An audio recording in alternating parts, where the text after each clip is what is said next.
Assalamualaikum warahmatullahi wabarakatuh. Buat teman-teman yang udah subscribe, terima kasih banyak. Mudah-mudahan kalian selalu dilimpahkan rezeki dimanapun kalian berada. Amin ya Allah ya Rabbal Alamin. Buat yang belum subscribe, kalian bisa subscribe dulu karena subscribe itu gratis. Dan teman-teman, mudah-mudahan dengan adanya video ini bisa menginspirasi kalian semua. Jadi gini teman-teman, kemarin ada yang nanya sama aku, Kak, aku udah sholawatan loh, aku udah eh, berbuat baik, tapi kok hidupku masih kayak gini-gini aja ya, kok belum ada perubahan. Bentar teman-teman, aku masih ngos-ngosan. Jadi gini, ketika kita bilang hidup kita masih kayak gini-gini aja, ketika kita bilang kenapa hidupku masih nggak ada perubahan, itu tandanya berarti kita masih mengeluh. Mengeluh teman-teman. Dan ketika kita mengeluh itu tandanya tidak bersyukur.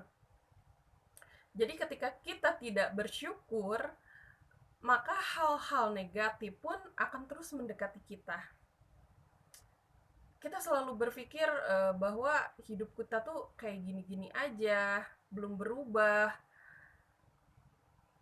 Tapi sebelum kita berpikir seperti itu, ada nggak yang berpikir, kenapa hidup kita kayak gini, kenapa belum berubah? Apa yang udah kita lakukan? Coba berpikir ulang sebelum kita mengeluh seperti itu. Padahal dengan adanya kita bernafas hari ini, dengan adanya kita hidup hari ini, itu tuh suatu rezeki teman-teman. Itu banyak yang tidak menyadari hal ini. Padahal dengan kita hidup, kita masih bisa melihat, itu tuh adalah rezeki. Rezeki yang Allah kasih sama kita. Rezeki kita masih bisa melihat, rezeki kita masih bisa bernafas, rezeki kita masih dikasih kesempatan untuk selalu memperbaiki diri. Sebetulnya seperti itu. Tapi kebanyakan orang itu mengkategorikan bahwa rezeki itu duit, bahwa rezeki itu uang, rezeki itu pangkat. Tapi kenyataannya tidak seperti itu. Karena ketika suatu saat nanti kita akan kembali, karena kita punya Allah, ketika kita akan kembali sama Allah, dipanggil sama Allah, kita tuh nggak akan membawa apapun. Bahkan uang koin pun kita nggak akan bawa. Atau sehelai baju pun kita nggak akan bawa. Jadi berpikir ulang ketika kita bilang, kenapa hidup kita masih seperti ini? Kenapa kita belum ada perubahan? Stop bilang seperti itu. Jadi yang ada ketika kita sudah tidak memprotes diri sama Allah, berarti kita tuh telah bersyukur. Kita tuh udah bersyukur. Bersyukur tuh kayak gimana sih, Kak? Yang namanya bersyukur. Bersyukur itu kayak gini teman-teman. Bersyukur ketika kita diberi ujian, jadi dinikmati, itu bersyukur. Karena buktinya kita dalam detik ini aja kita masih hidup, masih bisa nonton channel. Ya kan, itu tuh masih masih rezeki. Kita masih bisa dikasih kesempatan buat nonton channel YouTube, berarti kita masih punya kuota dong, walaupun cuma ibarat kata numpang wifi. Itu tuh masih rezeki teman-teman. Tapi nggak ada yang menyadari hal itu. Kebanyakan tuh mengkategorikan rezeki itu uang, nominalnya gede, terus jabatan, rezeki yang berlimpah. Padahal rezeki itu nggak kayak gitu. Setiap detik, setiap menit kita bernafas itu tuh rezeki yang sangat panjang, teramat panjang.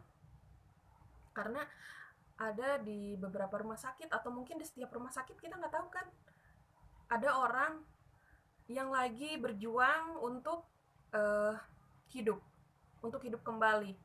Mungkin seorang ibu yang ninggalin anaknya, iya kan? Mungkin seorang bapak yang lagi dirawat, yang lagi berjuang, karena tanpa bapaknya, mungkin siapa yang akan nyari nafkah? Gitu kan teman-teman. Tapi banyak yang gak sadar akan hal itu. Jadi ayo kita bersyukur teman-teman. Kita mensyukuri setiap apapun yang kita miliki. Misalkan buat para pedagang, misalkan hari ini dagangan kita hanya laku 5.000, 5.000, ya kita bersyukur, nikmati aja. Berarti Allah punya rencana lain di balik itu semua. Ketika kita bersyukur, ketika kita pasrah sama Allah bahwa oh ya udah, rezeki aku hari ini hanya segini, alhamdulillah, disyukuri. Berarti Allah punya rencana lain. Siapa tahu besok kalian akan mendapatkan rezeki yang lebih besar daripada ini, kan kita nggak ada yang tahu. Jadi disyukuri aja setiap kejadian, setiap peristiwa, setiap keadaan yang terjadi pada diri kita. Terkecuali satu, kita bikin ulah diomelin orang bersyukur, enggak begitu. Itu lain ceritanya. Kalau kita berulah terus tiba-tiba diomelin orang, ya itu namanya bukan bukan pasrah, karena kita sendiri yang bikin ulah. Nggak kayak gitu ya teman-teman. Jadi kayak gini, kita bersyukur, menikmati bahwa rezeki yang hari ini kita dapat 5.000, disyukuri, alhamdulillah wa syukurillah, terima kasih ya Allah, kayak gitu teman-teman. Maka memang betul ketika rezeki itu kita syukuri sebesar, sekecil apapun, maka nikmatnya akan Allah tambah. Dan itu benar teman-teman. Jadi jangan patokan selalu yang dibilang rezeki itu uang yang nomplok. Enggak ya teman-teman. Rezeki itu tuh banyak macamnya. Punya tetangga yang baik, punya guru yang baik yang bisa membimbing kita atau anak-anak kita. Punya orang tua atau mertua yang baik yang selalu memperhatikan kita. Siapa di antara kalian yang sering dikirimin sama mertuanya beras? Coba bersyukur karena dengan dikirimin beras berarti nggak harus beli beras. Iya, itu harus bersyukur teman-teman. Tapi kebanyakan orang tuh selalu ngeluh ngeluh ngeluh terus kayak gitu teman-teman. Aku aja sering nih teman-teman ya kayak gini. Eh, Ketika aku pengen apa gitu terus tiba-tiba tuh ada kayak gitu, itu tuh kan kayak rezeki yang kita pikirkan tetap tapi tiba-tiba langsung datang gitu aja, tiba-tiba ada yang ngirimin. Datang ke rumah, ketok-ketok pintu, terus tiba-tiba dia ngasih makanan. Itu kan rezeki teman-teman. Jadi jangan bandingkan setiap yang namanya rezeki itu dengan selalu uang yang berlimpah. Karena kita dikasih sehat, kita sekeluarga dikasih sehat, anak-anak kita sehat, suami kita sehat, istri kita sehat, mertua atau sekeluarga siapapun itu sehat, itu adalah termasuk rezeki teman-teman. Jadi jangan kategorikan yang namanya rezeki itu dengan uang. Karena itu tuh bener-bener uh, salah. Salah karena rezeki itu tidak harus selalu berupa uang. Sehat kita rezeki. Iya kan teman-teman? Kayak gitu. Oh ya, buat kalian yang pengen testimoni solawat, boleh banget kirim testimoni solawatnya ke 0859 6659 1696. Jadi boleh ya, tapi untuk selain itu nggak bisa ya, nggak bisa terima. Jadi bilang mau testimoni solawat. Testimoni solawat. Oh ya, buat yang belum tahu, testimoni solawat itu kayak gimana sih kak? Eh, jadi kayak gini, kita menceritakan tentang keajaiban-keajaiban solawat yang udah teman-teman rasain, yang udah teman-teman alamin, kayak gitu teman-teman. Mungkin sebagian juga ada yang nggak percaya, karena mereka berpikir kok minta apa-apa disolawatin, kok minta apa-apa disolawatin. Itu sebagian juga ada yang nggak percaya, tapi nggak apa-apa. Itu tergantung kepercayaan masing-masing. Jadi di sini saya tidak memaksa. Tapi dengan wasilah sholawat, insya Allah dimanapun kalian berada, siapapun kalian, ketika kalian mendawamkan sholawat, itu yang pertama yang akan kalian dapatkan itu ketenangan hati. Dan ketika hati kita tenang, ketika hati kita nyaman, kita akan bisa berpikir dengan jernih, dengan baik. Itu yang akan didapat yang pertama. Jadi ketika kita ingin melakukan apapun, aktivitas apapun, ketika pikiran kita jernih, ketika pikiran kita tenang, kita akan dapat solusinya. Pasti. Dan itu tuh bukan omong kosong teman-teman. Jadi dimanapun kalian, siapapun kalian, jangan lupa buat sholawat aja dulu, sholawat aja dulu. Sholawatnya kayak gimana sih kak? Sholawatnya sholawat yang pendek aja dulu, jangan yang panjang-panjang. Sholawatnya bisa sholawat Jibril, bebas teman-teman. Dibacanya berapa banyak sih kak? Dibacanya bebas, nggak harus 1000, 2000, enggak kayak gitu teman-teman. Jadi dibacanya itu bebas. Bisa dibaca ketika kita sambil beraktivitas buat ibu rumah tangga, bisa dibaca ketika kita sambil nyuci piring, nyuci baju, ngomong anak, atau bahkan eh, wanita yang sedang berhalangan pun bisa mendawamkan sholawat. Sholawatnya bebas, bebas.